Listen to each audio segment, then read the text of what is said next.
The letter arrived on a Tuesday morning, and Amara Bell's hands began to shake before she even opened it. She recognized the handwriting on the envelope instantly, even after 5 years. It belonged to Daniel Hart, the man she once called her husband. She stood in her small kitchen in Manchester, the smell of coffee filling the air, and stared at the envelope like it might bite her. Her fingers hesitated over the seal. Finally, she tore it open. Inside was a wedding invitation, thick and expensive, printed in gold letters. Daniel Hart requests the honor of your presence at his wedding to Bianca Whitfield.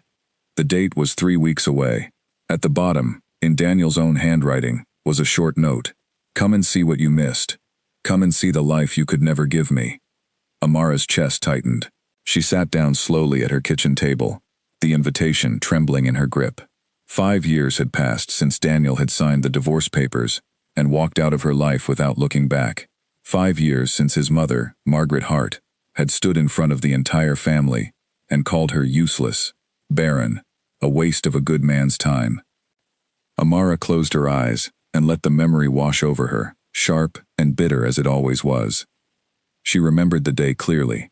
It was a Sunday, and the Hart family had gathered for dinner at Margaret's grand house on the outskirts of London. Amara had been married to Daniel for 5 years by then, and every single year, Margaret had asked the same question at the table. When will there be a baby? When will you give my son an heir? That Sunday, Margaret had not asked, gently. She had stood up from her chair, wine glass in hand, and looked directly at Amara with cold eyes. Some women were simply not built to be mothers, she said, loud enough for the servants to hear. Daniel, my son, you deserve better than a wife who cannot give you children. You deserve a woman who can carry your name forward. Daniel had said nothing. He had sat there, staring at his plate, while his mother tore Amara apart in front of everyone. That silence had hurt more than the words themselves. 2 weeks later, Daniel filed for divorce. Amara opened her eyes and looked around her kitchen. It was small, nothing like the grand house she used to live in, but it was hers. She had built this life with her own hands, without a single penny from the Hart family. She had never told anyone, not even her closest friends back then, about the truth she carried with her when she left. She stood up and walked down the hallway, past the small living room where toys were scattered across the floor, past the family photographs on the wall. She stopped at a bedroom door and pushed it open quietly. 3 children lay sleeping inside, tangled together on one bed like puppies. 2 boys and a girl, all 9 years old, all born on the same day. Elijah had his father's sharp jawline, Grace had his deep brown eyes, and little Caleb, the quietest of the 3, had Daniel's exact smile, the one that used to make Amara's heart skip when they were young and in love. She had not known she was pregnant when Daniel divorced her. The doctors had told her for years that she could not conceive, and she had believed them, just as everyone else had. It was only after she left London, after the papers were signed and the humiliation was complete, that she discovered the truth. She was carrying not 1 child, but 3. She remembered sitting alone in a small clinic in Manchester, listening to the sound of 3 tiny heartbeats on the ultrasound screen, and crying so hard the nurse had to hold her hand. She had wanted to call Daniel that very day. She had wanted to tell him he was wrong, that she was not broken, that she could give him everything his mother demanded. But something inside her had stopped her. If she called him then, she knew exactly what would happen. Margaret would take credit for pushing Daniel toward a new wife who could give him children, and somehow, in the retelling, it would become a story about how Amara had lied and trapped him. Or worse, Daniel would come back only because of the babies, not because he loved her, and she would spend the rest of her life wondering if he ever truly cared for her at all. So Amara made a choice. She would raise her children alone, in silence, far from London, and far from the Hart family name. She would prove to herself, not to them, that she was never the problem. It had not been easy. The first 2 years were the hardest of her life. She worked 2 jobs while pregnant, then 3 jobs after the triplets were born, sleeping only a few hours each night. She sold her wedding ring to pay for a crib. She learned to stretch a small amount of food across an entire week. Neighbors sometimes helped when they could, but mostly, it was Amara alone against the world, 3 tiny mouths depending on her for everything. Slowly, painfully, she built something from nothing. She started a small online business selling handmade children's clothing, using the sewing skills her grandmother had taught her as a girl. The business grew, slowly at first, then faster once local shops began stocking her designs. By the time the triplets turned 5, Amara owned a small shop on the high street. By the time they turned 8, she had 2 shops and a small workshop with 4 employees. She had done it all without a single word to Daniel Hart. Now, standing in the doorway of her children's bedroom, she looked down at the invitation still clutched in her hand. "Come and see what you missed. Come and see the life you could never give me." Anger flared inside her, hot and sudden. Daniel wanted to humiliate her one more time, in front of his new bride, in front of his mother, in front of all the people who had once looked down on her. He wanted to prove, once and for all, that she had been the broken one, and he had simply moved on to something better. She almost tore the invitation in half right then. She almost threw it in the bin and forgot Daniel Hart existed. But something held her back. A quiet voice inside her whispered that maybe, just maybe, it was time. Later that morning, after she had dropped the twins and their sister off at school, Amara sat in her workshop staring blankly at a pile of fabric she was supposed to be cutting. Her assistant, a kind woman named Olivia Marsh, noticed the faraway look on her face. "You've been staring at that same piece of cloth for 10 minutes, Olivia said gently, setting down a cup of tea beside her. "What's wrong?" Amara hesitated, then pulled the invitation from her bag and slid it across the table. Olivia read it slowly, her eyebrows rising higher with every line. "This is disgusting," Olivia said, setting the paper down like it had suddenly become dirty. "He wants you to watch him get married, just so he can rub it in your face, after everything his family put you through?" "That's exactly what he wants," Amara said quietly. "Then don't go," Olivia said firmly. "Why would you put yourself through that?"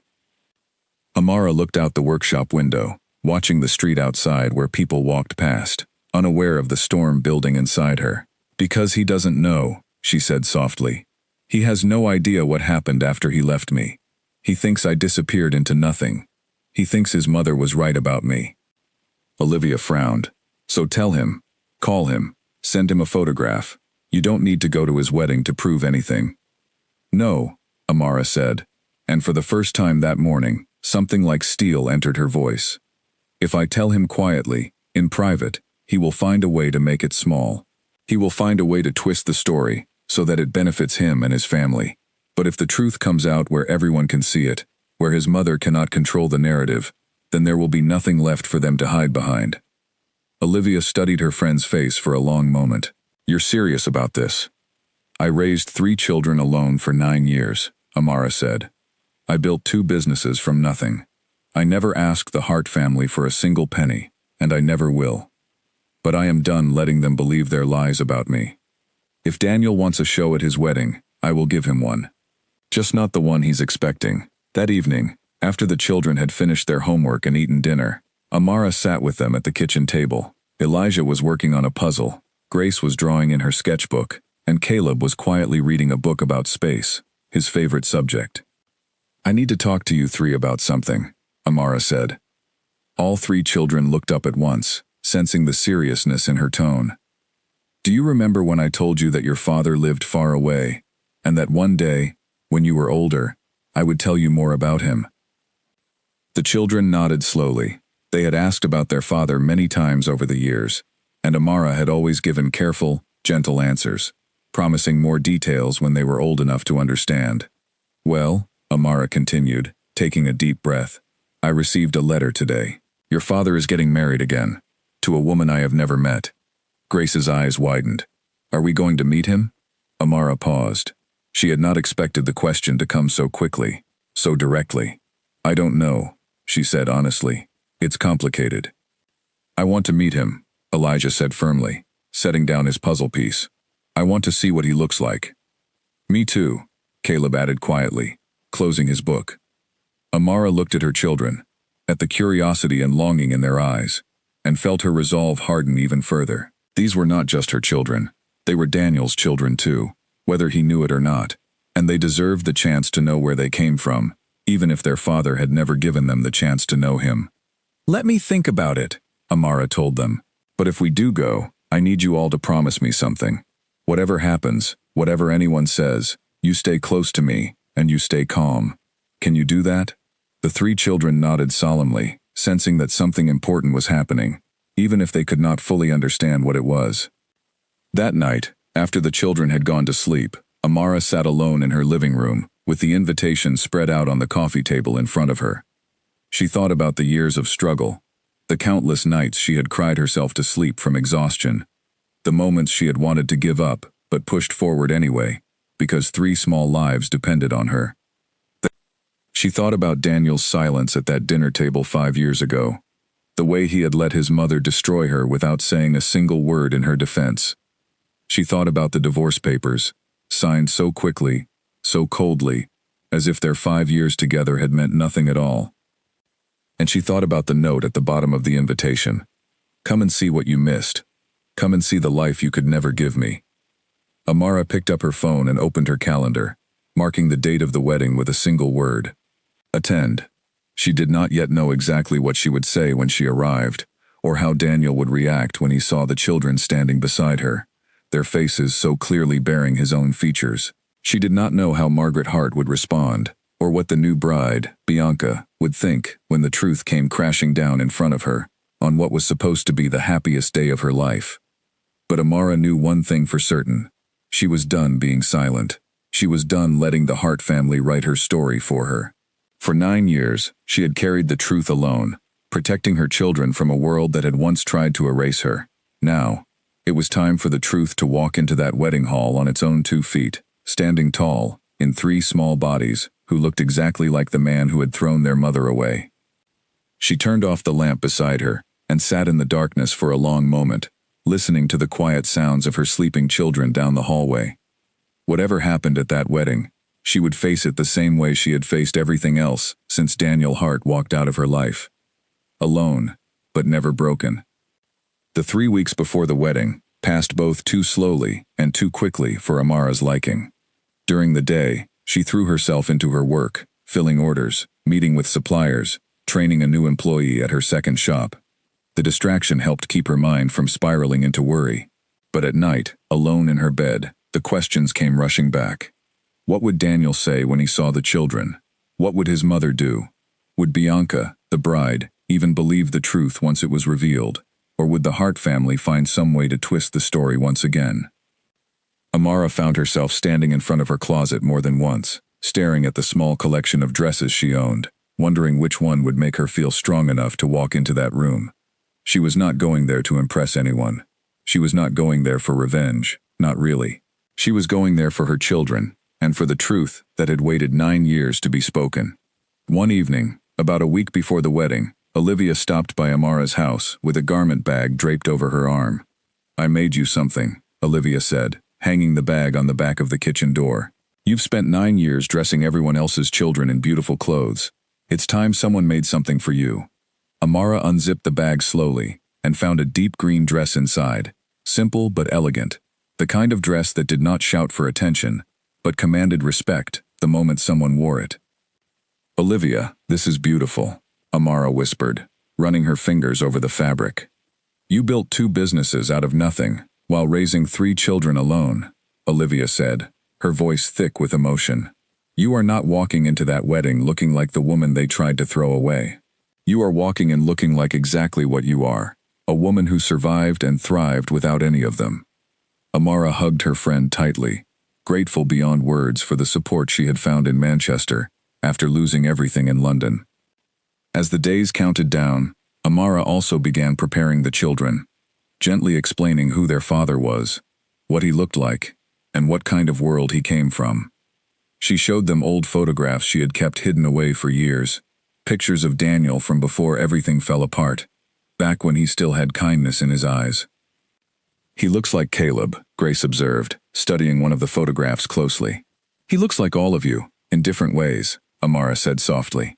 The night before the wedding, Amara packed a small bag for the trip back to London, laying out the children's clothes carefully on their beds. She had chosen simple, smart outfits for them, nothing flashy, nothing that looked like it was trying too hard. She wanted them to look exactly like what they were, 3 well-raised, confident children who had grown up loved, even without a father in their lives.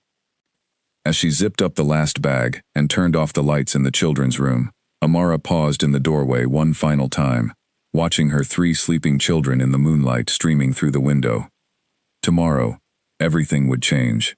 Tomorrow, the truth she had carried alone for 9 years would finally step into the light, whether Daniel Hart was ready for it or not. She closed the door gently and walked to her own room, her heart pounding with a mixture of fear and determination.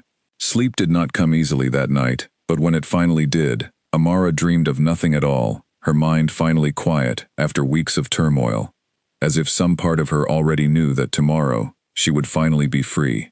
The car ride from Manchester to London felt longer than Amara remembered, even though the distance had not changed in 9 years.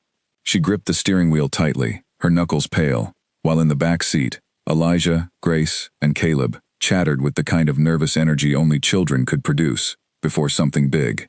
"Will there be cake?" Caleb asked, pressing his face against the window as Fields rolled past. "There will probably be a very large cake," Amara answered, forcing a small smile into her voice, even though her stomach felt tied in knots. "Will Grandmother Margaret be there?" Grace asked, her voice quieter than her brother's. Amara's hands tightened slightly on the wheel.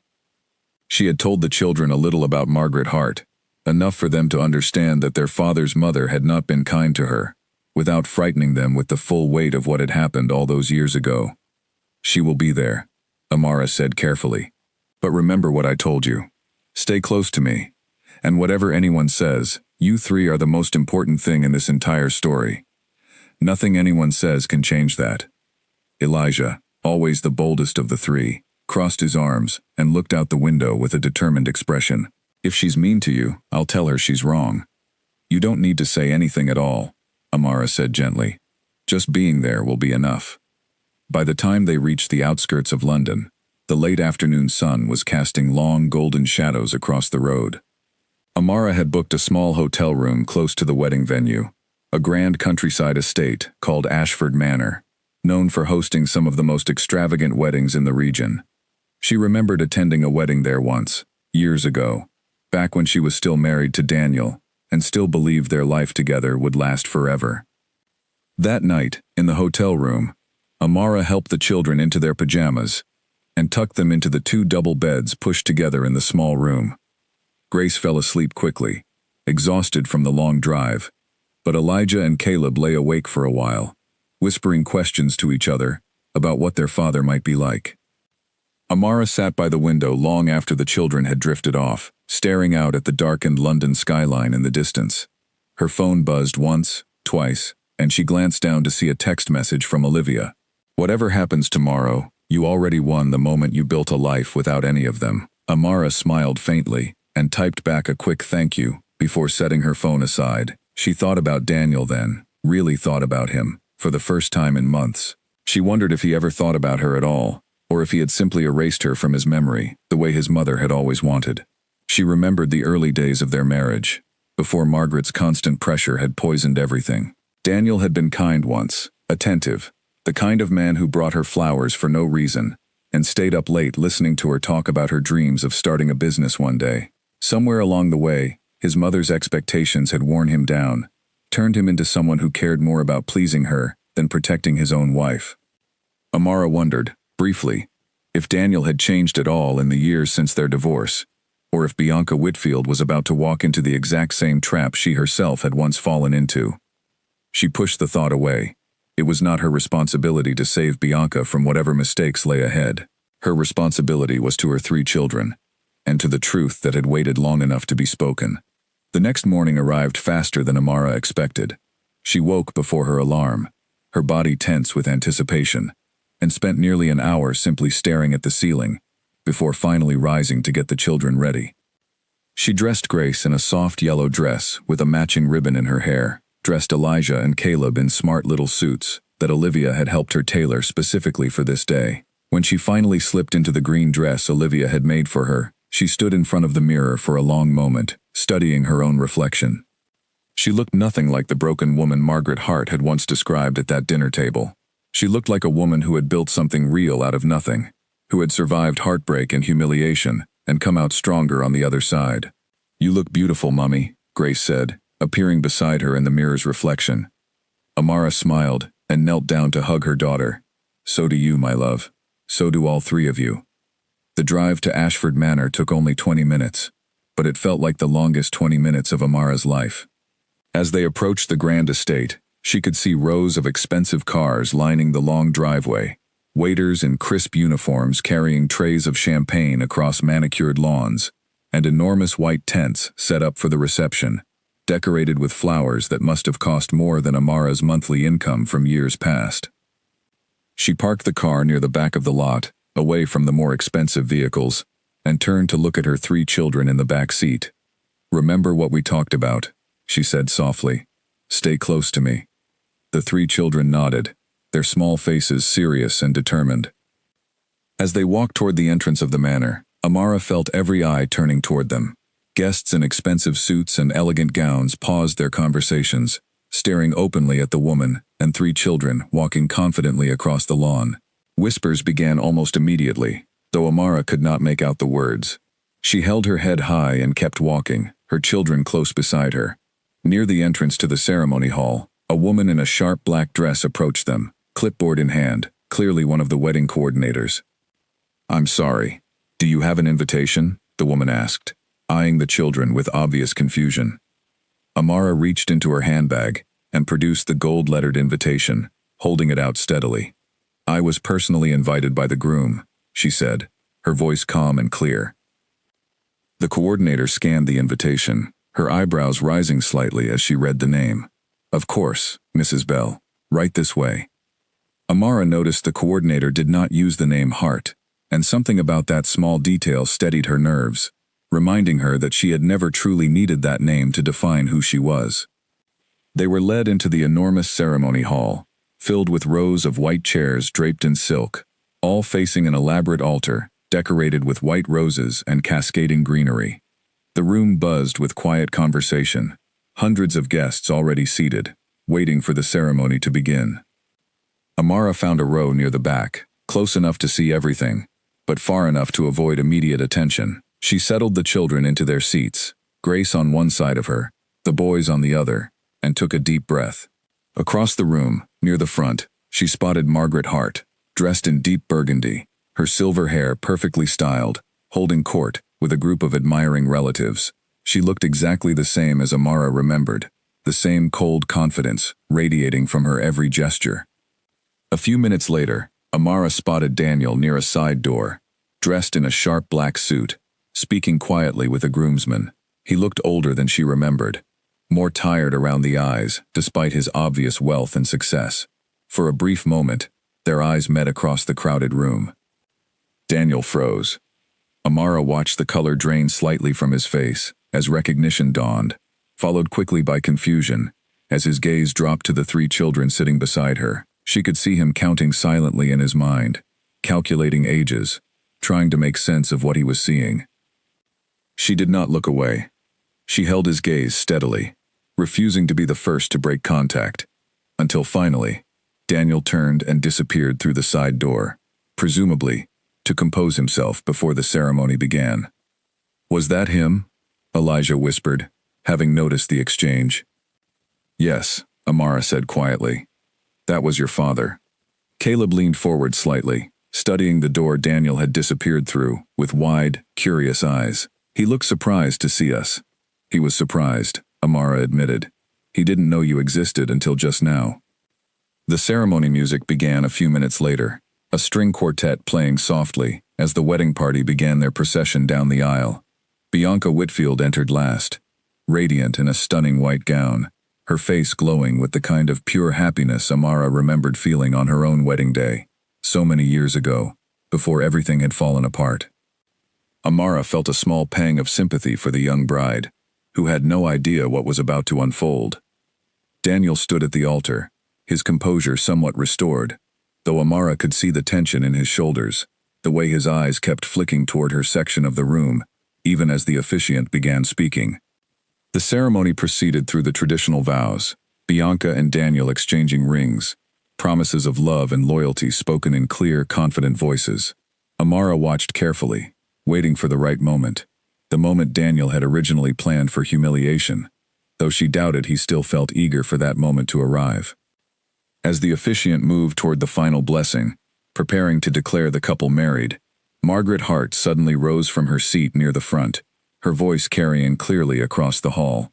"Before we continue," Margaret announced, "I would like to say a few words about my son's journey to this beautiful day."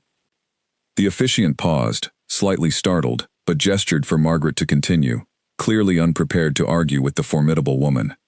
Margaret turned slightly, her eyes scanning the crowd until they landed directly on Amara. A slow, cruel smile spread across her face. "Many of you know that Daniel was married once before," Margaret said, her voice dripping with false sympathy. "To a woman who could not give him the one thing every man deserves: a family, a legacy, an heir to carry forward everything the Hart name represents."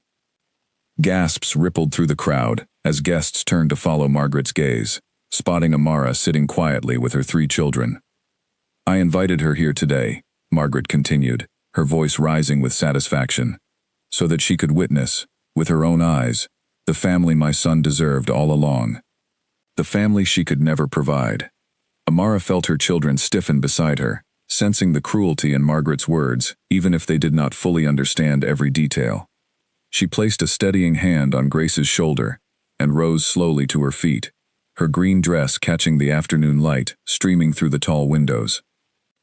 The entire room fell silent, every eye now fixed on the quiet woman standing at the back of the hall.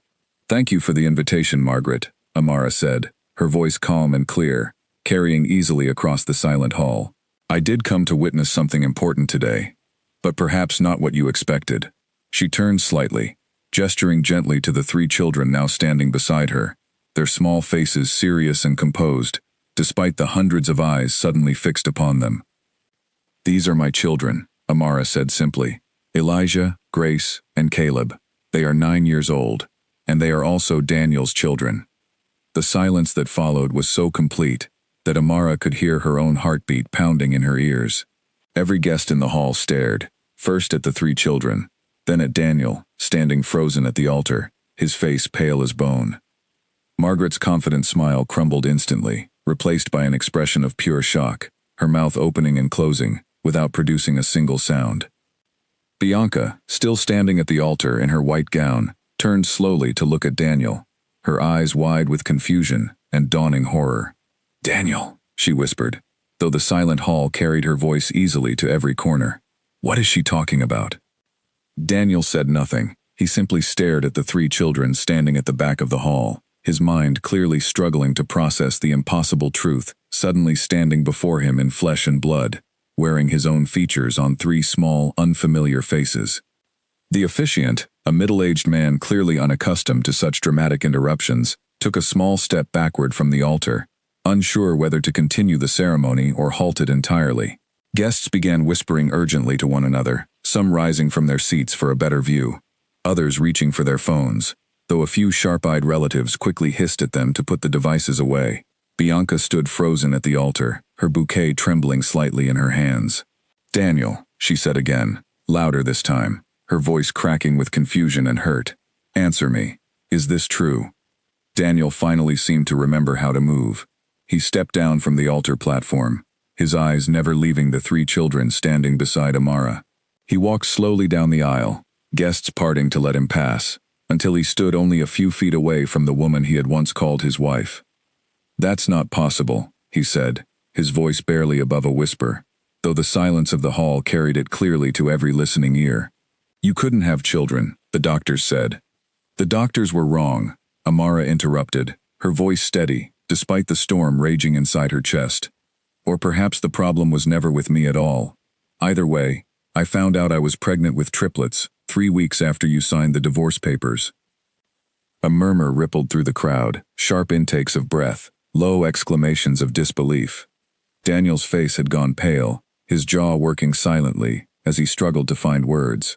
3 weeks after, he repeated slowly, as if doing the mathematics in his head, counting backward through the years, matching dates against the ages of the children standing before him. 9 years old, that means...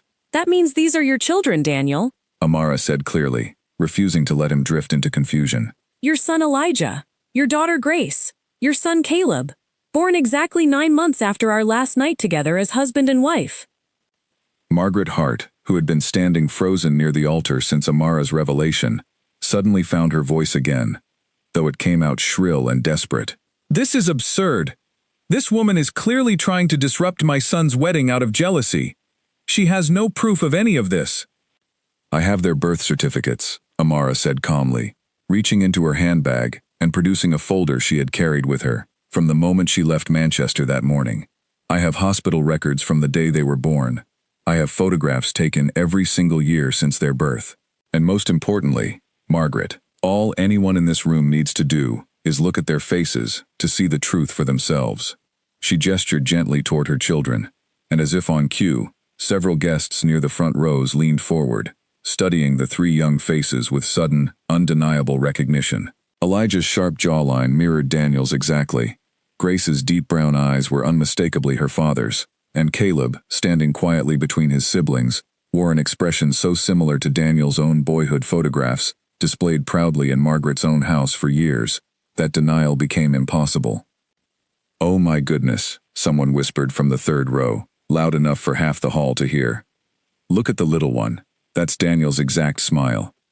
Bianca, still standing near the altar, had gone completely still, her face a mask of shock and betrayal. She looked from Daniel to the children, then back to Daniel again, searching his face for some explanation, some denial, anything that might make sense of the impossible scene unfolding before her on what was supposed to be her wedding day. "You told me," Bianca said slowly, her voice trembling with barely controlled emotion, "that your first wife left you because she was cold, because she didn't want children, because she cared more about her career than starting a family with you. You told me that story 100 times, Daniel. To your friends, to my parents. At our engagement dinner, you told everyone that story." Daniel turned to face his bride, his mouth opening, though no words emerged immediately. "Was any of that true?" Bianca demanded, her voice rising now, cutting through the murmuring crowd. "Or did you lie to me from the very beginning?" "Bianca, I didn't know," Daniel finally managed, his voice strained. "I swear to you, I had no idea she was pregnant. If I had known." "If you had known what?" Amara interrupted, her voice sharp now, cutting through his excuse like a blade. "You would have stayed married to me? You would have suddenly decided I was worthy of your love, simply because I could produce children for your family's precious legacy? Is that what you're saying, Daniel? That my only value to you was always in what I could give your bloodline, never in who I actually was as a person?" The hall fell into stunned silence once more, guests exchanging uncomfortable glances, clearly recognizing the painful truth embedded in Amara's words. Daniel's face flushed with something between shame and anger. "That's not what I meant," he said, though his voice lacked conviction. "Isn't it?" Amara pressed. "For 5 years, I was told over and over again by your mother that my worth as a wife depended entirely on my ability to bear children. You sat silently through every single one of those conversations, Daniel. You never once defended me. You never once told your mother that a marriage should be built on love and respect, not on the production of heirs. And the moment the doctors declared me unable to conceive, you signed divorce papers without a single conversation, without asking me how I felt, without giving our marriage a single chance to survive that difficulty together." Margaret, still standing near the altar, tried once more to regain control of the situation. "This is a private family matter," she said sharply, though her voice had lost much of its earlier confidence. "It should not be discussed in front of all these guests." "You made it a very public matter, Margaret," Amara replied, turning to face her former mother-in-law directly. "You stood at a family dinner 9 years ago and called me barren and useless in front of every relative present. You made my inability to conceive a topic for public humiliation long before I ever considered speaking about it myself. And now, apparently, you convinced your son to invite me here today specifically so he could humiliate me further, parading his new bride and his new life in front of the woman you both believed had failed him completely." She paused, letting her words settle over the silent crowd before continuing. "I would say the humiliation has landed somewhere quite different than either of you intended." A few guests near the back of the hall actually laughed, quickly stifling the sound behind polite coughs, though the amusement in their eyes remained clearly visible. Margaret's face had turned a deep, furious shade of red, though for the first time in Amara's memory, the powerful woman seemed to have no ready response. Bianca suddenly stepped forward, moving away from Daniel entirely, positioning herself closer to where Amara and the children stood. "I want to hear the rest of this story," she said firmly, her voice steadier now despite the tears gathering in her eyes. "I deserve to know exactly what kind of family I was about to marry into." Daniel reached for her hand, but Bianca pulled away sharply. "Don't," she said, her voice cold. "Let her finish. I think everyone in this room deserves to hear the truth. Don't you, Daniel?" Daniel's shoulders sagged slightly, the fight visibly draining out of him. He turned back to Amara, his expression a complicated mixture of guilt, confusion, and something that looked almost like the affection Amara remembered from the early years of their marriage.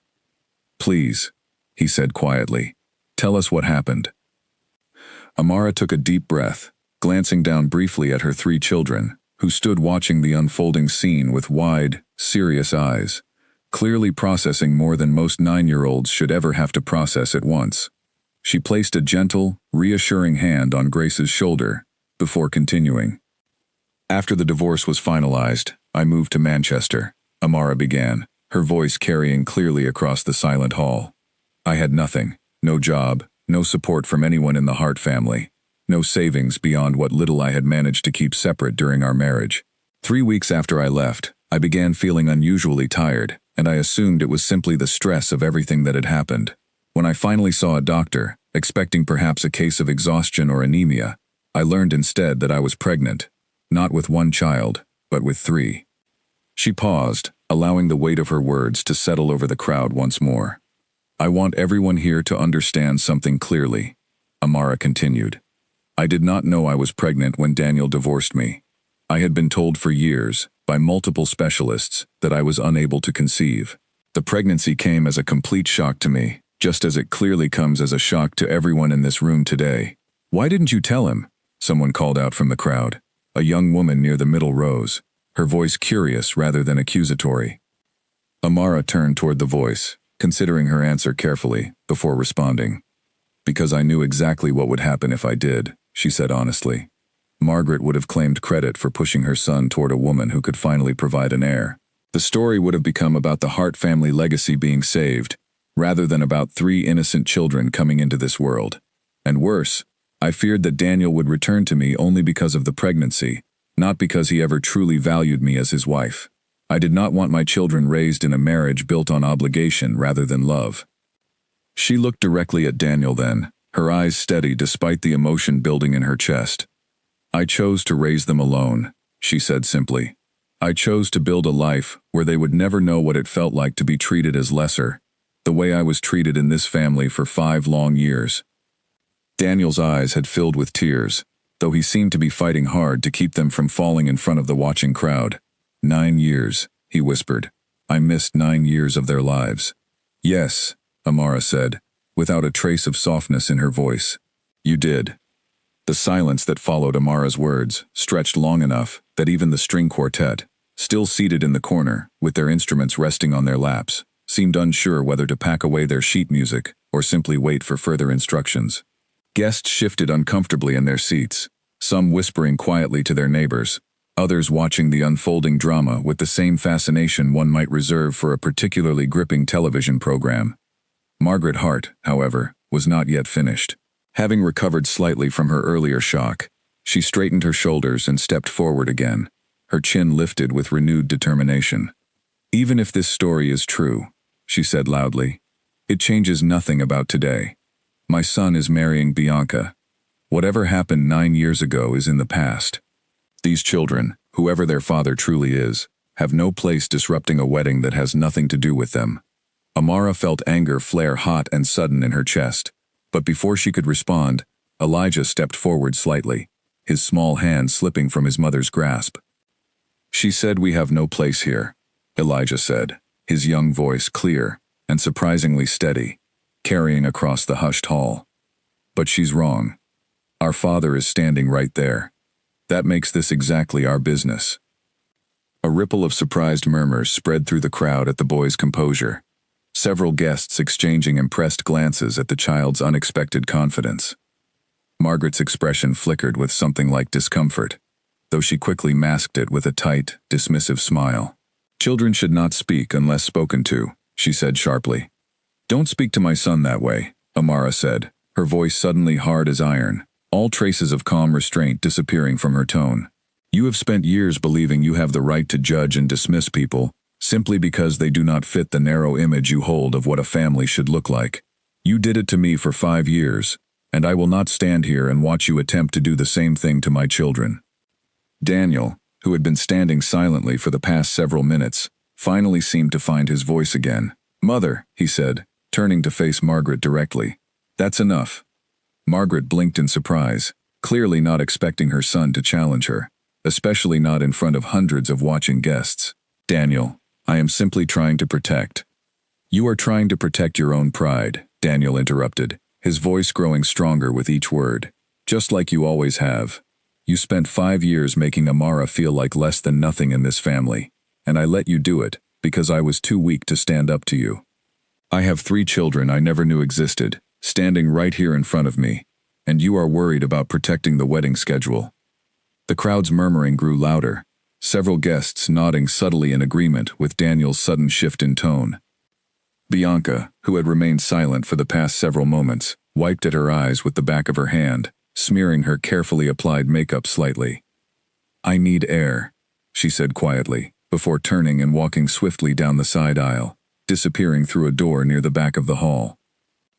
"Bianca," Daniel called after her, taking a step to follow, but he paused, glancing back at Amara and the children, clearly torn between 2 urgent situations demanding his attention. "Go," Amara said quietly. "She deserves an explanation from you, not from me." Daniel hesitated a moment longer, his eyes lingering on his 3 children, drinking in their faces as if trying to memorize every detail he had missed over the past 9 years. "I want to talk to them," he said softly. "Please. After this is settled, I want the chance to know my children." Amara studied his face carefully, searching for any trace of the manipulation she had come to expect from the Hart family over the years.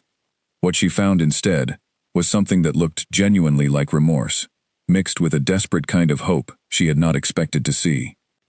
"We can discuss that later," she said finally. "Go find Bianca. She needs you right now, more than anyone else in this room." Daniel nodded and hurried down the aisle after his bride, leaving Margaret standing alone near the altar, her earlier confidence completely shattered.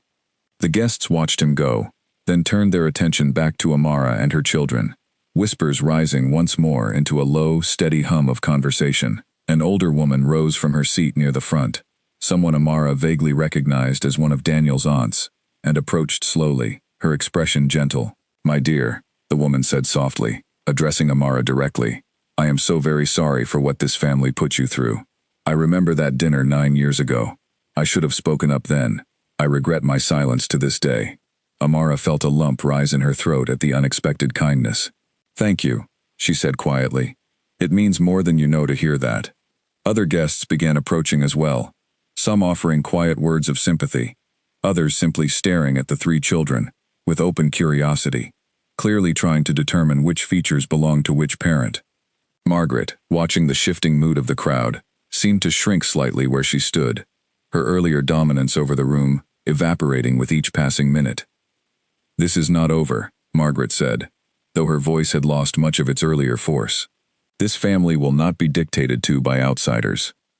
"Margaret," the older aunt said sharply, turning to address her directly, "perhaps it is time you considered that the outsider you speak of might simply be a woman you never gave a fair chance."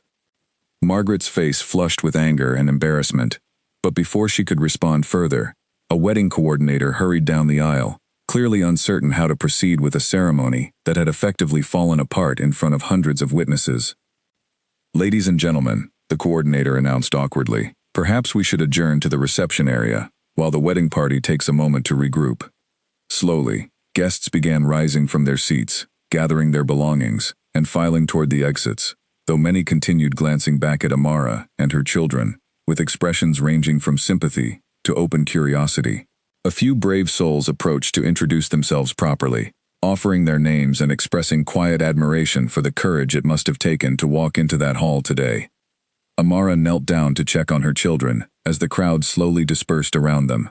Grace's eyes were wide and slightly overwhelmed, though she remained composed. Caleb had grown quiet, watching the departing crowd with a thoughtful expression far beyond his years. Elijah, meanwhile, stood tall, seemingly energized by the confrontation rather than frightened by it. "Are you three all right?" Amara asked softly, studying each of their faces carefully. "I'm okay," Grace said, though her voice trembled slightly. "That grandmother lady was scary." "She won't hurt you," Amara promised, pulling her daughter into a gentle embrace. "None of them can hurt you. Not while I'm here." "Is our father going to talk to us?" Caleb asked quietly, his voice barely above a whisper. Amara looked toward the side door where Daniel had disappeared moments earlier, uncertain herself what the coming hours might bring. "I think so," she said honestly. "But we need to give him some time first. This is a lot for him to understand too."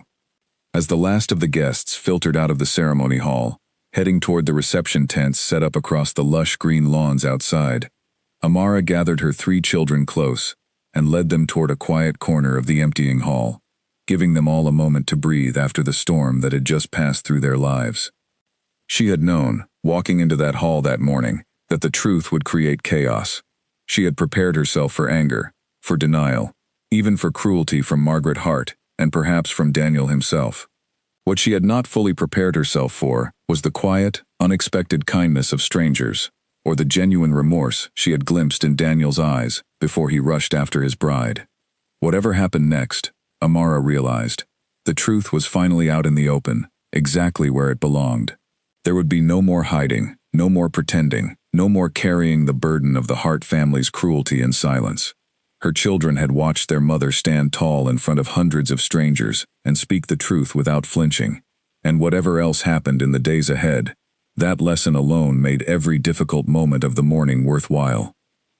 Outside, beyond the tall windows of the ceremony hall, the London sky had begun clouding over, distant thunder rumbling softly in the distance, as if the weather itself understood that something significant had shifted today, and nothing in the Hart family would ever be quite the same again.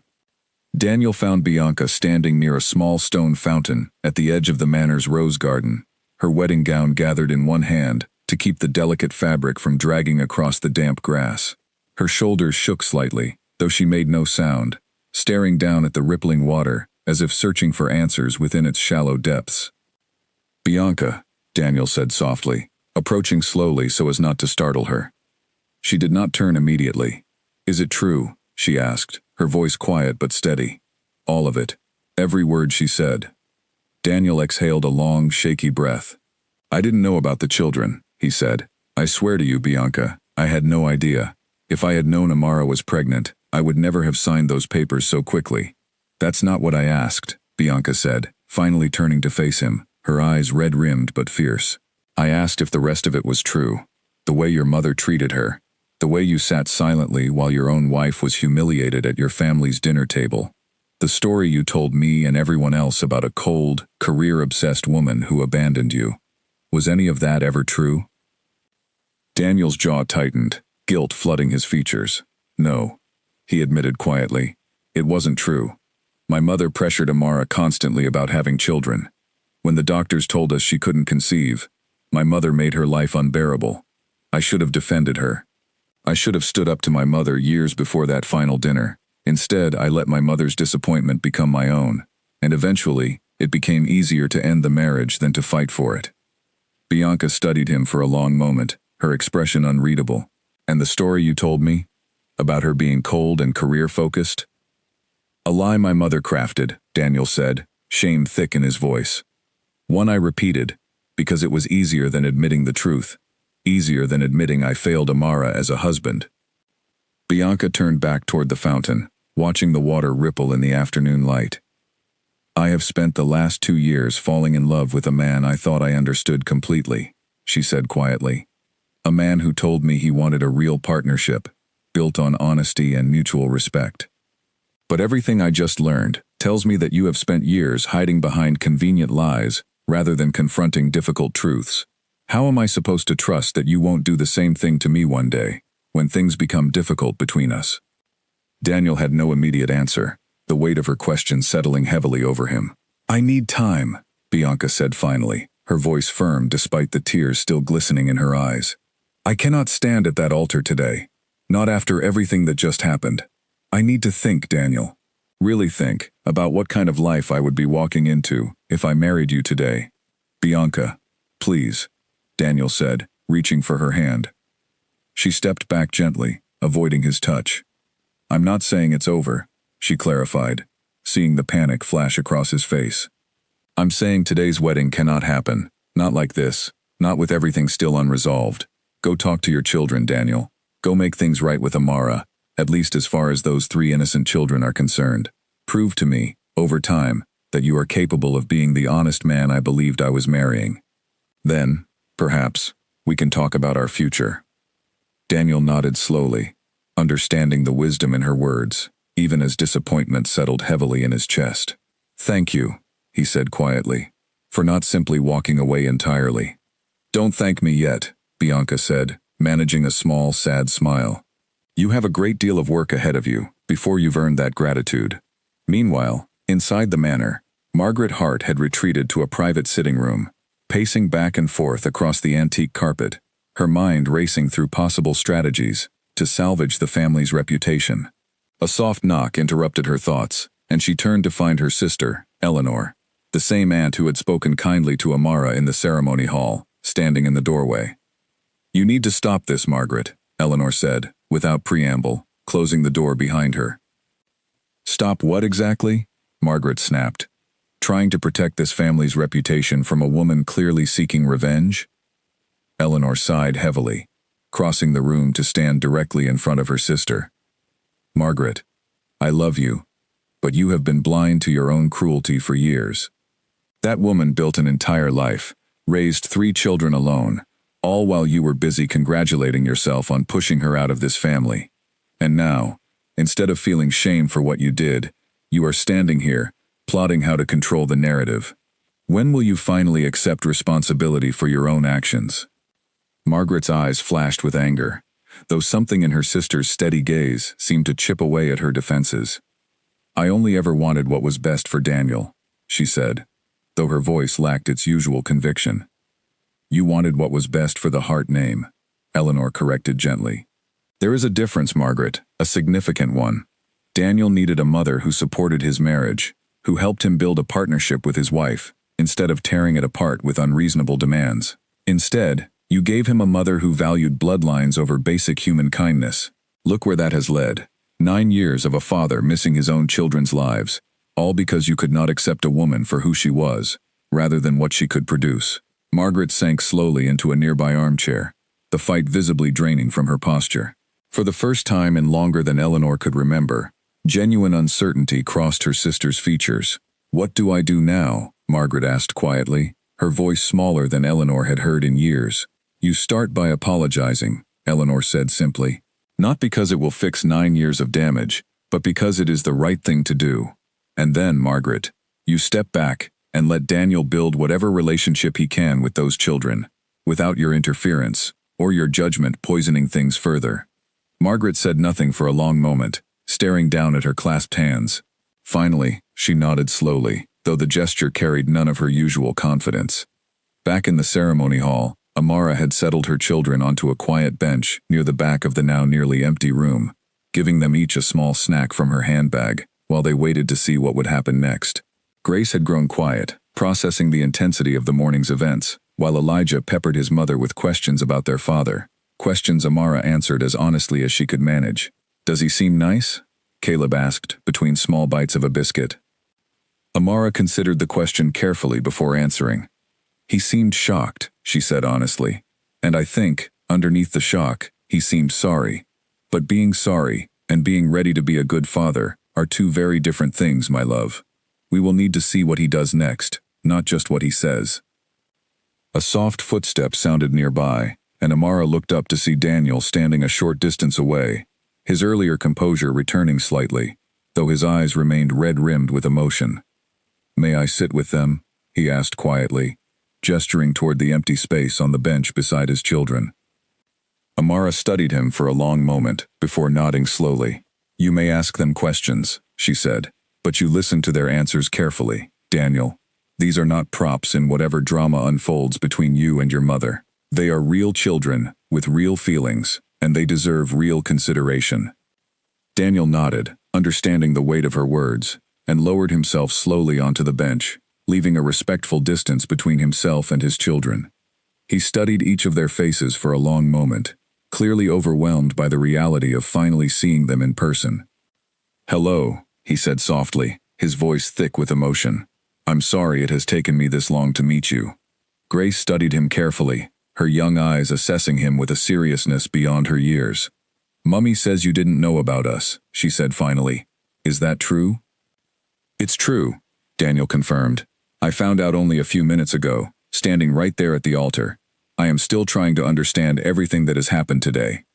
"I have your smile," Caleb offered quietly, studying Daniel's face with quiet curiosity. "Mummy showed us old photographs." Daniel's breath caught slightly at the boy's words. "You do," he agreed, his voice unsteady. "You look very much like I did at your age." Elijah, ever the bold one, leaned forward slightly. "Are you going to be part of our lives now, or are you just going to disappear again after today?" The directness of the question seemed to strike Daniel like a physical blow. He glanced briefly at Amara, who watched the exchange with careful, unreadable eyes, before turning back to his son. "I want to be part of your lives," Daniel said slowly, choosing his words with obvious care. "But I understand that wanting something and earning the right to it are two very different things. I have missed 9 years of your lives, and I cannot expect you to simply welcome me in, without giving me the chance to prove that I mean what I say." Elijah studied his father for a long moment, his young face unusually serious. "Okay," he said finally, "but you have to prove it, not just say it." Daniel nodded solemnly. "That is completely fair," he said. "I promise to prove it, however long that takes." Amara watched this exchange with a complicated swirl of emotions, relief mixing with lingering wariness, hope tangled together with years of accumulated hurt. Whatever came next, she realized, would require patience and careful vigilance, protecting her children's hearts while allowing them the chance to know their father, if he truly proved worthy of that chance.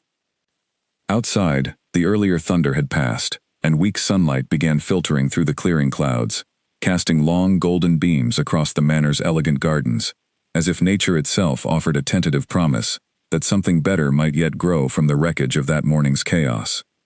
3 weeks passed after the wedding that never happened, and Amara found herself settling back into the familiar rhythms of life in Manchester, though nothing felt quite as simple as it once had. Her workshop remained busy with orders, her children returned to school, and yet an undercurrent of change hummed beneath the surface of their daily routine, impossible to ignore. Daniel had called twice in the first week, careful, tentative conversations that focused mainly on logistics rather than emotion. He asked about the children's school, their favorite subjects, whether they had any allergies or medical concerns he should know about.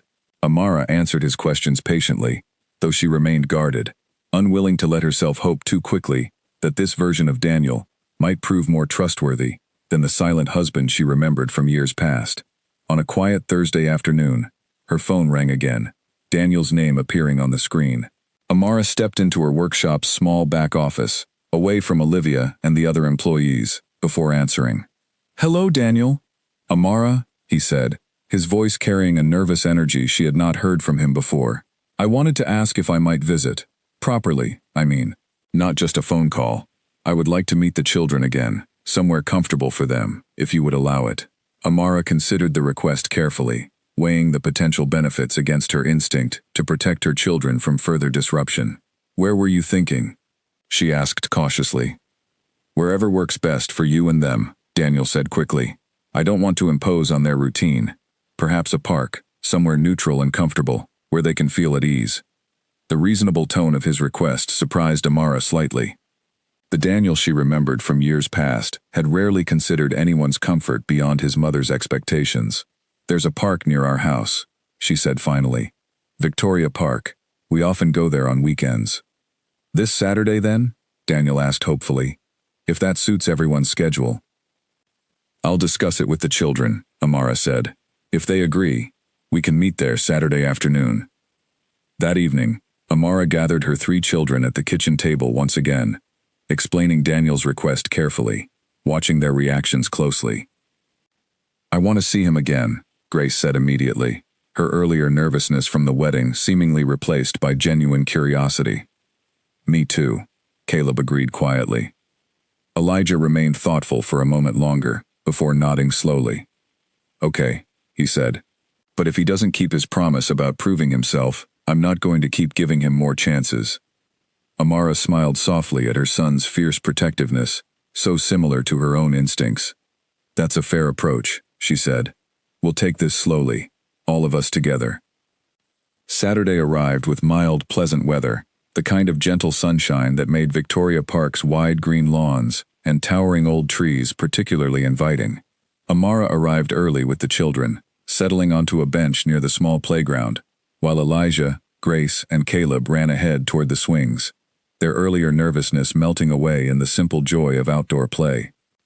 Daniel arrived a few minutes later, dressed casually, in a way Amara had rarely seen during their marriage, when expensive suits had always seemed mandatory, even for simple family outings. He approached slowly, offering Amara a small, uncertain smile, before settling onto the opposite end of the same bench, leaving a respectful distance between them. Thank you for allowing this, he said quietly, watching his children play in the distance. They wanted to see you, Amara said honestly. That was their decision, not entirely mine. Daniel nodded, understanding the distinction she was drawing.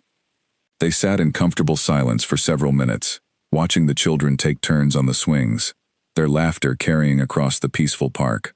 I spoke with Bianca again, Daniel said eventually, breaking the silence. She has agreed to continue our relationship, but she made it clear that everything moving forward depends on how I handle things with you and the children. She said if I cannot prove myself capable of honesty and responsibility now, there is no future for us. That sounds like wise advice, Amara said simply. I also spoke with my mother, Daniel continued. I told her that if she cannot treat you and the children with basic respect and kindness, she will not be welcome in their lives at all. I should have drawn that line years ago, Amara. I am sorry it took me this long to find the courage.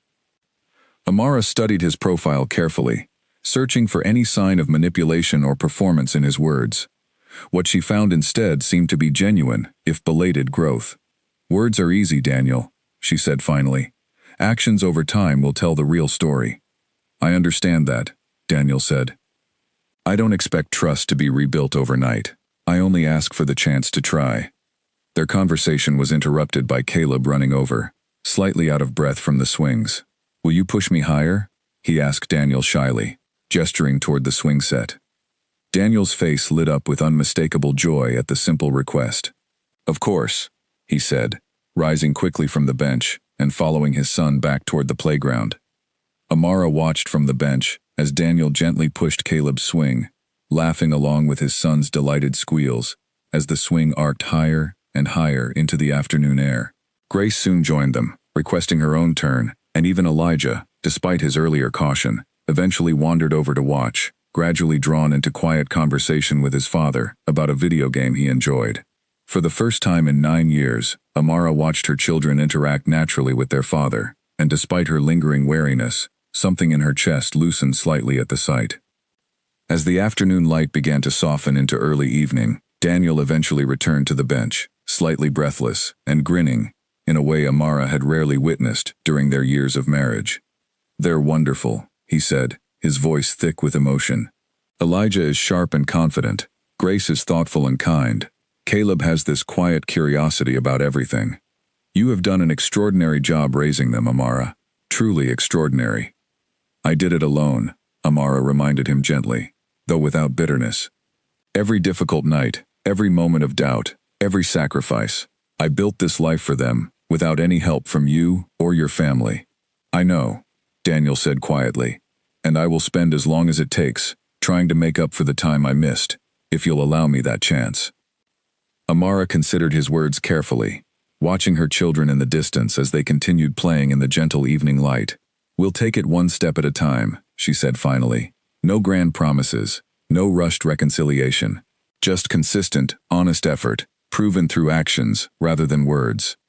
That's more than fair, Daniel agreed. Thank you, Amara, for everything, for raising them so beautifully, even without me, and for giving me this chance now, even though I certainly haven't earned it yet. As the sun began to set behind the park's tall oak trees, casting long golden shadows across the grass, Amara felt a cautious sense of hope settle over her, mixed carefully with the hard-earned wisdom of 9 years spent surviving entirely on her own strength. Whatever the future held for Daniel's relationship with his children, she knew one thing with absolute certainty. She would never again allow herself or her children to be treated as anything less than they deserved, regardless of the Hart family name or its considerable wealth. That evening, as she tucked her children into bed, Grace looked up at her mother with a thoughtful expression. "Today was a good day," she said quietly. "I liked meeting him properly." "I'm glad, my love," Amara said, smoothing her daughter's hair gently. "We'll continue taking things slowly, seeing how he grows into being part of your lives." "Do you think he'll keep trying?" Caleb asked from the other bed, his voice small in the darkened room. Amara considered the question carefully before answering honestly. "I don't know for certain," she said, "but I do know that whatever happens, the three of you will always have me. That will never change, no matter what choices anyone else makes." The children settled into sleep soon after, and Amara sat quietly in the hallway outside their room for a long while, reflecting on the unexpected turns her life had taken since that gold-lettered invitation arrived on her kitchen table weeks earlier. She had walked into that wedding hall prepared for humiliation and confrontation, and instead had found something far more complicated, a fragile, uncertain possibility of healing, built slowly and carefully from the wreckage of old wounds. Whatever came next, she reminded herself, she would face it exactly as she had faced everything else over the past 9 years, with clear eyes, steady resolve, and an unshakable devotion to the 3 remarkable children who had become the very center of her entire world. 2 months passed, and the visits between Daniel and his children became a steady, welcomed part of their routine. He traveled to Manchester nearly every other weekend, always careful to respect the boundaries Amara had set, never pushing for more time or attention than the children were comfortable giving. Slowly, cautiously, something resembling a genuine relationship began to take shape between father and children. On a bright Saturday morning in late spring, Daniel arrived at Amara's workshop unexpectedly, his expression tense with a mixture of nervousness and determination. "I wasn't expecting you until this afternoon," Amara said, glancing up from the fabric she had been cutting for a customer's order. "I know," Daniel said. "I came early, because I need to tell you something, and I wanted to do it privately, before the children arrive." Amara set down her scissors, studying his serious expression carefully. "What is it?" "My mother has requested a meeting," Daniel said. "She wants to apologize, properly, in person, to you and to the children, if you're willing to allow it." Amara's expression hardened slightly at the mention of Margaret. "After everything she said at that dinner years ago, after everything she said at your wedding, you expect me to simply welcome her apology?" "I don't expect anything," Daniel said quickly. "I only wanted to pass along her request, so that you could make whatever decision felt right to you. If you refuse, I will respect that completely, and I will make certain she understands the refusal is final." Amara considered his words for a long moment, memories of Margaret's cruel words at that long-ago family dinner rising sharply in her mind, followed quickly by the memory of Margaret's shocked, humiliated expression at the wedding, when the truth had finally been exposed, in front of hundreds of witnesses. "I need to think about it," Amara said finally. "This isn't a decision I'll make quickly." "Take whatever time you need," Daniel said. "There's no pressure attached to this, Amara. I promise you that." Amara nodded, appreciating his restraint, a quality she had rarely witnessed from him during their marriage. Over the following week, she turned the question over carefully in her mind, discussing it with Olivia during quiet moments in the workshop, and eventually, gently, with the children themselves. "Grandmother Margaret wants to say sorry," she explained one evening at dinner, watching their reactions carefully. "I wanted to ask how you 3 would feel about that, before I make any decisions." Grace considered the question thoughtfully. "Would we have to forgive her right away?" she asked. "No," Amara said firmly. "An apology doesn't require instant forgiveness. It simply opens the door to the possibility of it, over time, if her actions prove genuine." Elijah frowned slightly, clearly still harboring protective anger toward the woman who had spoken so dismissively toward him and his siblings at the wedding. "I don't think I want to see her yet," he said honestly. "That's completely all right," Amara reassured him. "This decision doesn't have to include everyone equally. If you're not ready, You don't have to attend, regardless of what anyone else decides. Caleb, ever thoughtful, considered the matter carefully before speaking. I think everyone deserves a chance to say sorry, he said quietly, even if we don't have to trust her right away. After much consideration, Amara decided to allow a single, carefully controlled meeting, with clear boundaries established beforehand. She would attend alone first, without the children, to assess whether Margaret's apology carried any genuine weight, before considering whether to include Elijah, Grace, and Caleb in any future meetings. The meeting took place at a quiet cafe in central Manchester, chosen deliberately by Amara as neutral territory, away from the grandeur and intimidation of the Hart family estates.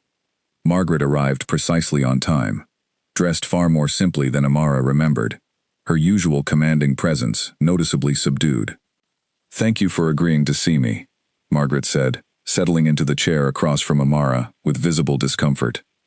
"I agreed to listen," Amara clarified carefully. "That is not the same as forgiveness." Margaret nodded, accepting the distinction without argument. "That's fair," she said. "More than fair, given everything I've done." They sat in tense silence for a moment, before Margaret finally continued. "I have spent the past 2 months reflecting on my behavior over the years," she said slowly. "My sister Eleanor has been particularly direct with me about the harm I caused, both to you and, by extension, to my own son and grandchildren. I have come to understand, slowly and painfully, that my obsession with maintaining a certain image for this family caused real, lasting damage to real people I should have protected and cherished instead." Amara listened carefully, watching for any sign of insincerity in Margaret's carefully chosen words. "I called you Barren in front of your entire family," Margaret continued, her voice growing unsteady. "I made you feel worthless, for something entirely beyond your control. I pushed my son toward abandoning you, rather than supporting you through what must have been an incredibly painful diagnosis. And because of my cruelty, I missed 9 years of my grandchildren's lives, years I can never reclaim, no matter how deeply I regret my actions now." Tears gathered in Margaret's eyes, and for the first time since Amara had known her, the formidable woman appeared genuinely vulnerable, stripped of her usual armor of confidence and control. "I am not asking you to forgive me today," Margaret said. "I understand that forgiveness, if it ever comes, must be earned slowly, through consistent actions, rather than words alone. I only wanted the chance to apologize properly, to tell you clearly that everything I said to you all those years ago was cruel, wrong, and entirely undeserved." Amara remained quiet for a long moment, processing the unexpected sincerity in Margaret's words. "Why now?" she asked finally. "Why, after all these years, after everything that happened at the wedding, are you suddenly capable of this kind of reflection?" "Because I finally saw the consequences of my actions, laid bare in front of hundreds of witnesses," Margaret admitted honestly. "Because my own sister forced me to confront truths I had spent years avoiding. And because, watching my grandchildren from a distance these past months, I have realized exactly what I nearly lost forever through my own stubborn pride." Amara considered her words carefully, weighing them against 9 years of accumulated pain. "I appreciate your honesty," she said finally. "But an apology alone does not erase the damage done. If you truly wish to be part of your grandchildren's lives, you will need to prove your sincerity through patient, consistent effort, exactly as Daniel has been doing these past months. There will be no shortcuts through this process, Margaret." "I understand completely," Margaret said, relief evident in her voice. "I am prepared to earn whatever trust might eventually be possible, however long that process requires."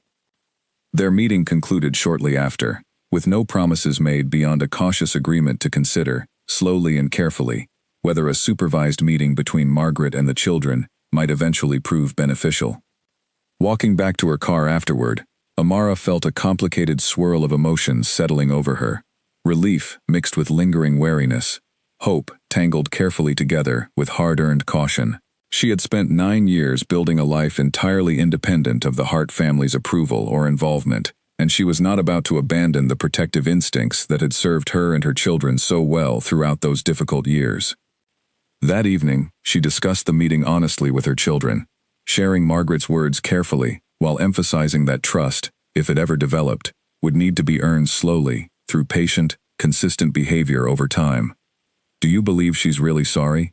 Elijah asked, his expression thoughtful rather than immediately dismissive. I believe she recognizes the harm she caused, Amara said carefully. Whether that recognition translates into genuine, lasting change remains to be seen. We'll watch her actions carefully before drawing any final conclusions.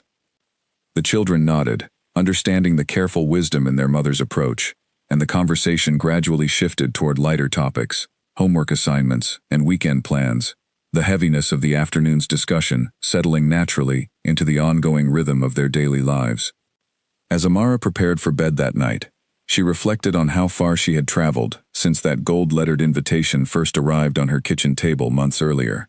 She had walked into that wedding expecting humiliation and confrontation, and instead had discovered something far more complicated and valuable: the slow, careful possibility of healing, extended cautiously toward people who had once caused her tremendous pain, offered now on her own terms, at her own pace, protected always by the fierce love she carried for her 3 remarkable children. 6 months after the wedding that never took place, Bianca Whitfield sat across from Amara at a small tea shop near the center of Manchester, an arrangement neither woman could have predicted when they first encountered each other under such painful circumstances. Bianca had reached out the previous week, requesting a private conversation, and Amara, curious despite her initial hesitation, had agreed. "Thank you for meeting me," Bianca said, wrapping her hands around a steaming cup of tea. "I imagine this feels strange, given everything that happened between us." "It does feel unusual," Amara admitted honestly, "but I appreciate you reaching out directly, rather than through Daniel." Bianca nodded, seeming to gather her thoughts before continuing. "I wanted to apologize," she said, "not for anything I did, exactly, but for the position you were placed in that day. I have thought about it often since then, how humiliating that entire situation must have felt for you, being used as a tool in someone else's cruel display." "I appreciate that," Amara said sincerely. "Though I should say, you handled yourself with far more grace than most people would have managed under those circumstances." Bianca offered a small, tired smile. "I nearly ended things with Daniel entirely," she admitted. "It took me weeks to decide whether I could trust him again, after learning how much he had hidden from me, how easily he had allowed his mother's cruel narrative to become the official story of his failed marriage." "What changed your mind?" Amara asked curiously. "Watching him with the children," Bianca said simply. "The genuine effort he has put into rebuilding those relationships, the humility he has shown accepting boundaries and limitations without complaint. It convinced me that perhaps real growth is possible, even for someone who made such significant mistakes." Amara considered her words carefully. "I've noticed the same changes," she admitted, "though I remain cautious, given everything my children and I experienced at the hands of his family." "That caution seems entirely reasonable," Bianca said. "I only wanted you to know that, whatever happens between Daniel and myself moving forward, I have enormous respect for the strength you showed, raising 3 children alone, and the courage it took to walk into that wedding and speak your truth in front of everyone." "Thank you," Amara said, genuinely touched by the younger woman's words. "That means more than you might realize."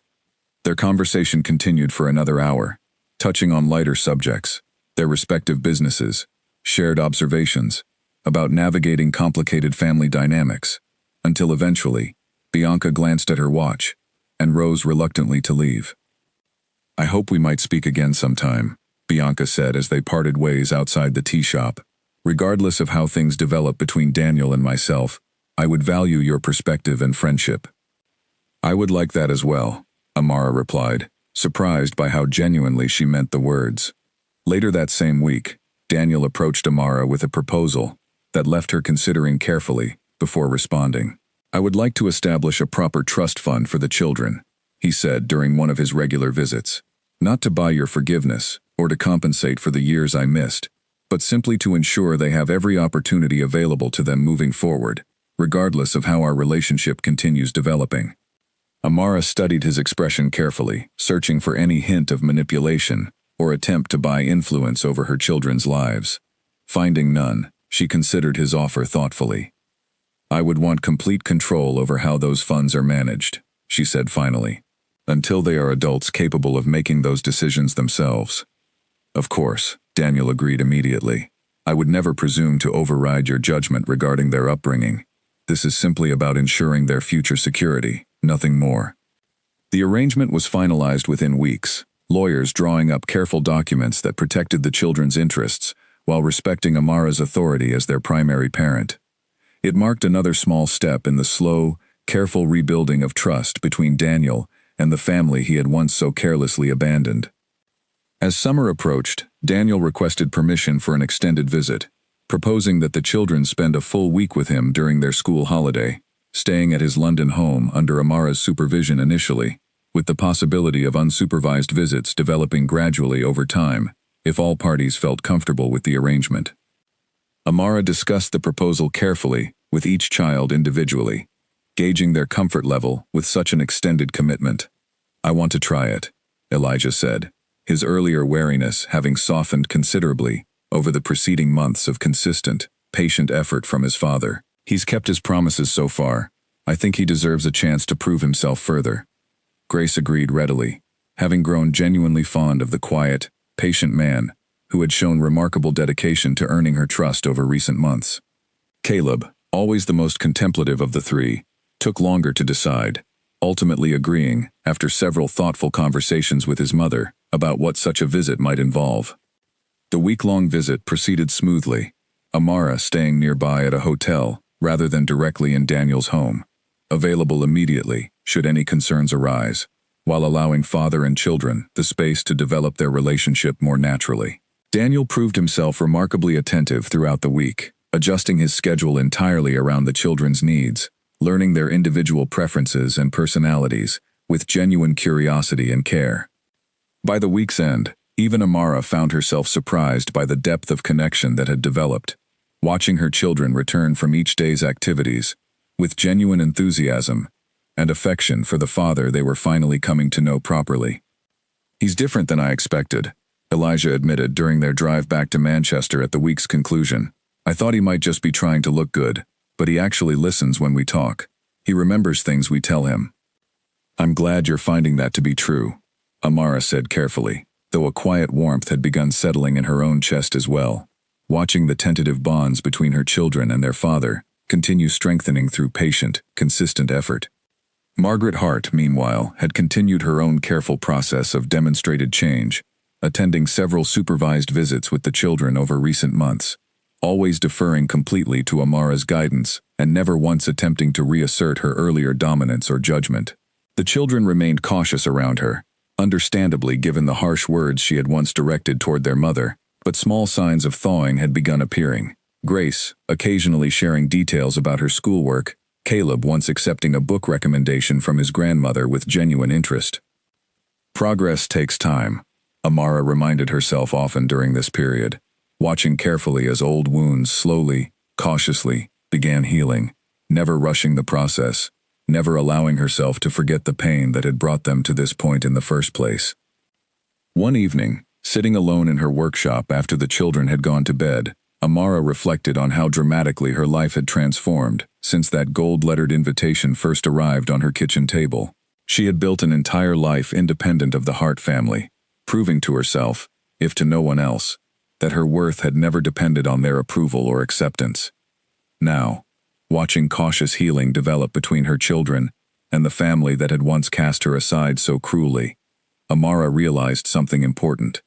She had not needed Daniel's redemption to feel whole. She had already achieved that wholeness entirely on her own, through 9 years of determined, independent effort. Whatever healing occurred now between her children and their father's family was simply an additional gift, offered carefully and cautiously, but never a requirement for her own sense of worth or accomplishment. She smiled softly to herself, gathering her sewing materials for the following day's work, grateful for the strength that had carried her through the darkest years of her life, and equally grateful for the careful, patient healing that had slowly begun blooming from the wreckage of that dramatic wedding day, so many months earlier. A full year had passed since the wedding that never happened, and on a crisp autumn afternoon, Amara found herself standing in the doorway of her second shop, watching her 3 children help arrange a new display of children's clothing along the front window, their laughter filling the small space with warmth. So much had changed over the preceding 12 months, and yet the core of her life, her fierce devotion to her children, and her hard-earned independence, remained exactly as steady as ever. Daniel had proposed to Bianca again in the spring, this time with considerably less ceremony and far more honesty, and the couple had married quietly, in a small garden ceremony, attended only by close family and friends. Amara had been invited, along with the children, and had attended without hesitation this time, understanding fully the transformed nature of the relationships involved. Bianca had approached her during the small reception that followed, her wedding dress considerably simpler than her original gown, though her smile carried a genuine warmth entirely absent from that earlier disastrous day. "Thank you for coming," she said, embracing Amara warmly. "It means everything to have you and the children here, celebrating with us properly this time. I'm happy for you both," Amara said sincerely, watching Daniel across the garden, laughing easily with Elijah about something on his phone screen. "You've built something real together, something honest. That deserves celebration." The relationship between Daniel and his children had continued deepening steadily throughout the year, weekly video calls supplementing their regular visits, Daniel never missing a single school event or important milestone once he learned about it in advance. He had proven himself, slowly and consistently, exactly as he had promised that first day in the park, through patient action rather than empty words. Margaret's transformation had proven more gradual, but equally genuine. She had taken to attending the children's school events quietly, always deferring to Amara's presence and authority, never once attempting to reassert the controlling influence she had once wielded so carelessly. Grace had recently begun a tentative correspondence with her grandmother, exchanging letters about books they both enjoyed, a small but meaningful bridge built carefully across the chasm of old hurt. "I never imagined we would reach this point," Amara admitted to Olivia one afternoon, as they worked together preparing orders for the upcoming holiday season. "A year ago, I walked into that wedding expecting nothing but confrontation and pain." "You gave everyone involved the chance to prove themselves," Olivia observed, folding a small dress carefully before packaging it for shipment. "Not because you owed them that chance, but because you recognized your children deserved the opportunity to know their full family, if that family proved capable of treating them properly." "It was never really about forgiving Daniel or Margaret for my own sake," Amara reflected. "It was always about giving Elijah, Grace, and Caleb the chance to build relationships with their father and grandmother, if those relationships could be built on honesty and genuine care, rather than obligation and cruelty." Her business had continued flourishing throughout the year as well, a third shop opening just weeks earlier in a nearby town, employing several more local women who, like Amara herself, had faced difficult circumstances and found stability through dedicated, honest work.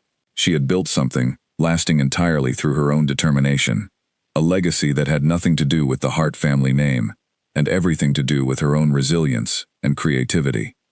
One evening, as autumn light faded gently outside her workshop windows, Amara sat with her children reviewing their school projects, when Elijah looked up thoughtfully from his homework. "Do you think things would have been different?" he asked, "if Father had stood up to Grandmother Margaret from the very beginning, all those years ago?" Amara considered the question carefully, recognizing the deeper curiosity behind her son's words. "Perhaps," she said honestly. "But I've learned something important over this past year, something I want all three of you to understand clearly. We cannot control other people's choices, only our own responses to those choices. Your father made mistakes, serious ones, but he also found the courage to change and grow once given the chance. That growth matters, even though it came later than any of us would have wished. But you built our whole life without needing him to change," Grace pointed out thoughtfully, her young mind clearly working through the complexity of the situation. "Exactly," Amara said, smiling proudly at her daughter's insight. "I never needed Daniel's growth or Margaret's apology to feel complete or worthy. I built this life, this business, this family, entirely through my own strength and determination. Your father's changes, your grandmother's efforts, these are wonderful additions to our lives now, but they were never requirements for our happiness or success." Caleb, listening quietly as always, finally spoke up. "I'm glad we have both," he said simply. "You, and now him too, trying properly." Amara pulled her son close, kissing the top of his head gently. "So am I, my love," she said softly. "So am I." Later that night, after the children had settled into sleep, Amara received a text message from Daniel, sharing photographs from a recent business trip, along with a simple message expressing how much he missed the children and looked forward to their next visit. She smiled softly at the message, appreciating the steady, reliable presence he had become in their lives, so different from the silent, absent husband she remembered from years past. She thought back often to that gold-lettered invitation, the cruel note scrawled at its bottom, intended to wound and humiliate her one final time. "Come and see what you missed. Come and see the life you could never give me." In the end, Daniel had been the one confronted with everything he had missed: 9 years of his children's laughter, their milestones, their growth into remarkable, thoughtful young people, all built entirely without him. And rather than using that painful realization to further wound Amara, he had chosen, slowly and imperfectly, to grow from it instead, earning back a place in his children's lives through patient, consistent effort, rather than empty apology or grand gesture.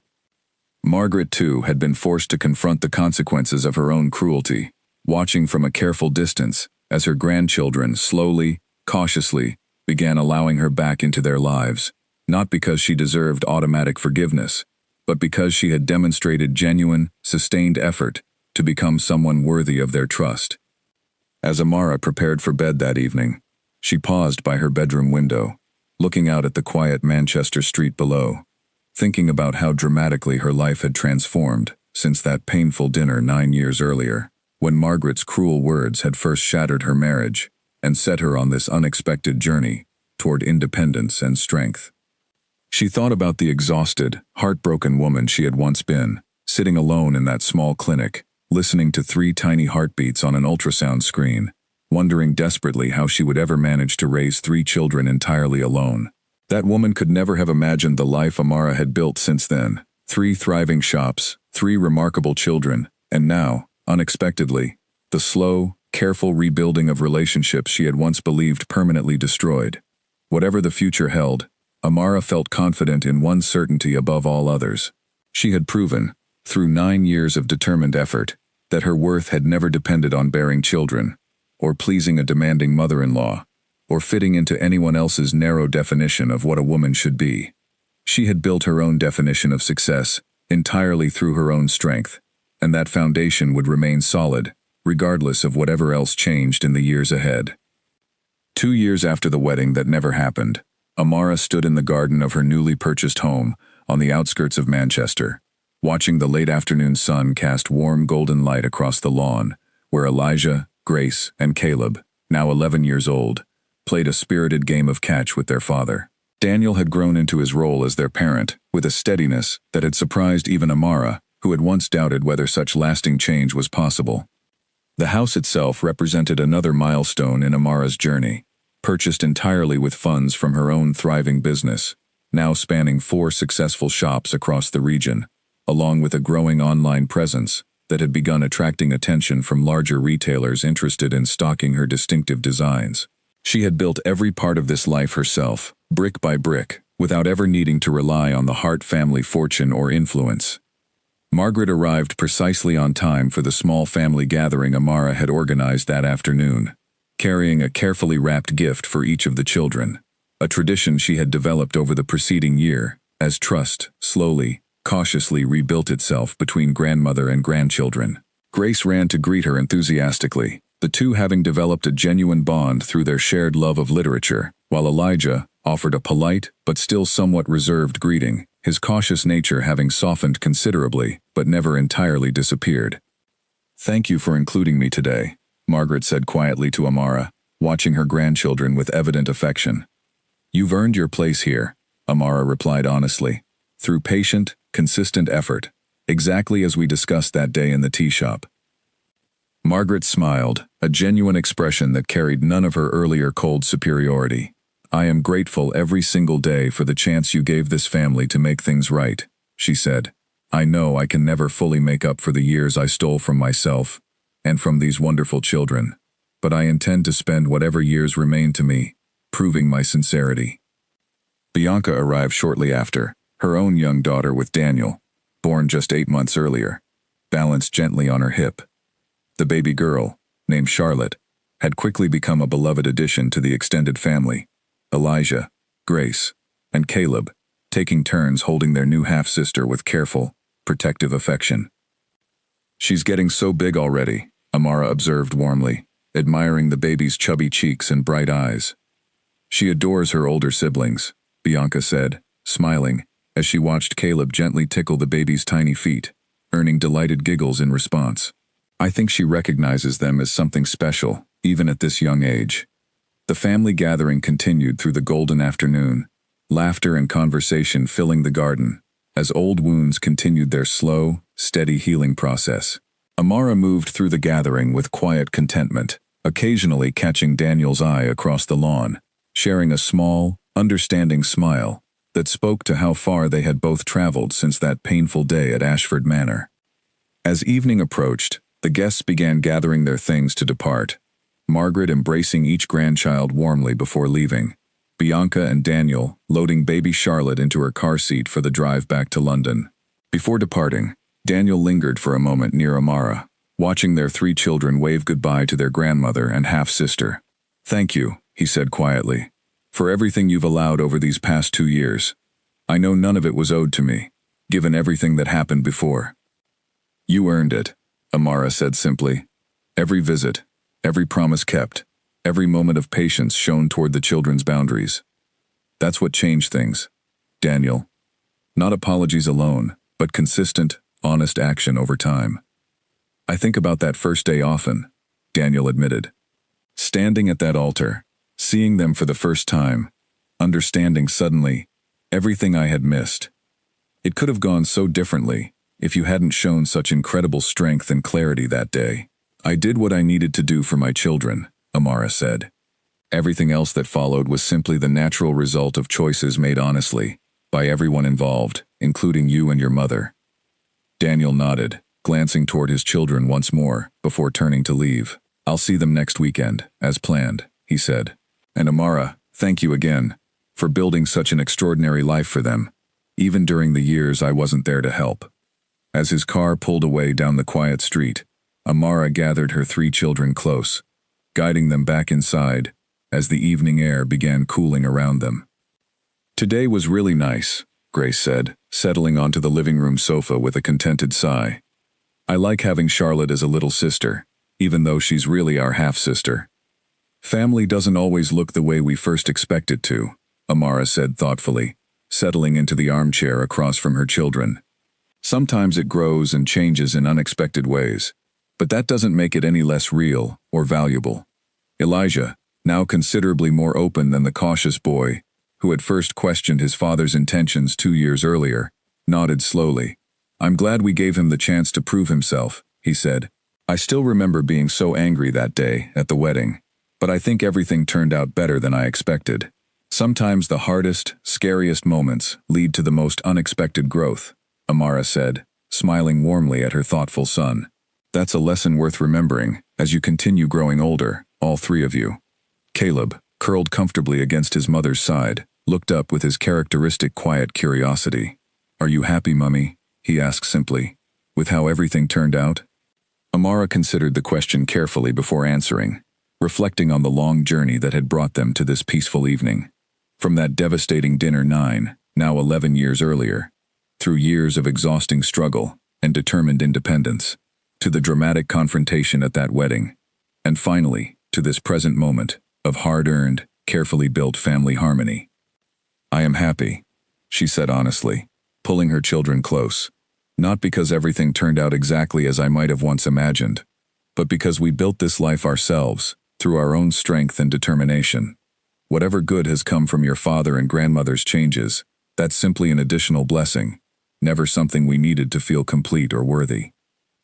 She looked around at her 3 remarkable children, each one bearing traces of their father's features, while carrying entirely their own unique personalities and strengths, shaped through years of her devoted, independent parenting.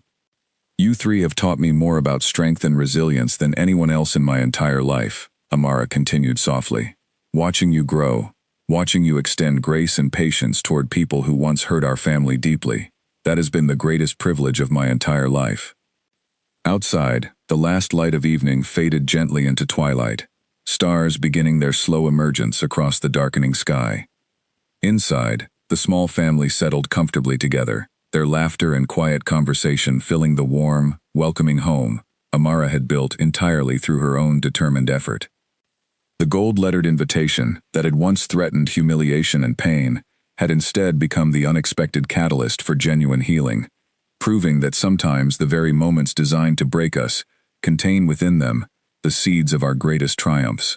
Amara Bell had walked into that wedding hall alone, carrying 9 years of hard-won strength and 3 remarkable children by her side, and had emerged not defeated, but victorious, having proven beyond any doubt that her worth had never depended on anyone else's approval or acceptance. She had built her own legacy, entirely through her own hands, and in doing so, had given her children something far more valuable than any inheritance or family name could ever provide. She had given them proof, lived and demonstrated every single day, that true strength comes not from what others believe about us, but from what we choose to build for ourselves, regardless of how difficult or lonely that journey might initially appear. And as the stars continued emerging over their peaceful home that evening, Amara Bell finally allowed herself to feel, completely and without reservation, the full weight of everything she had accomplished. Not just survival, but genuine, hard-earned triumph, built patiently and courageously, across more than a decade of unwavering determination and love.